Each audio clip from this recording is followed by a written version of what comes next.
Des mesures ont été prises pour la sécurisation des centres hospitaliers universitaires. C'est ce qui ressort d'une rencontre entre le ministre de la Défense, les ministres de la Défense, de la Santé et les responsables des établissements sanitaires en Côte d'Ivoire. Pour en savoir un peu plus, suivons ce reportage de Ange Gossé. Le ministre délégué à la Défense n'est pas passé par 4 chemins pour le dire.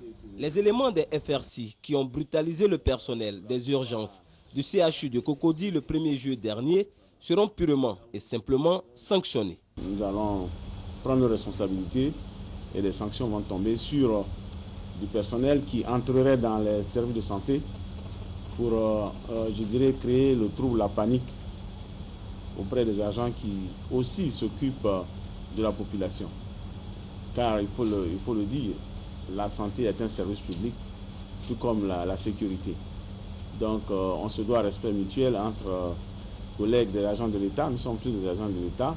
Pour l'avenir, un contact officiel est établi avec le commandement des FRC concernant la sécurisation des établissements sanitaires.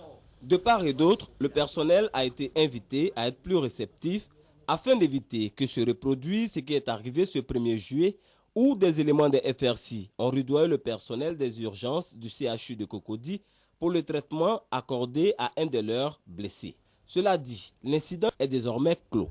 Pour nous, aujourd'hui, c'est une très grande avancée sur cette question de sécurité. Et nous sommes satisfaits, mais on verra à l'épreuve si vraiment il y aura tout ça à maintenir.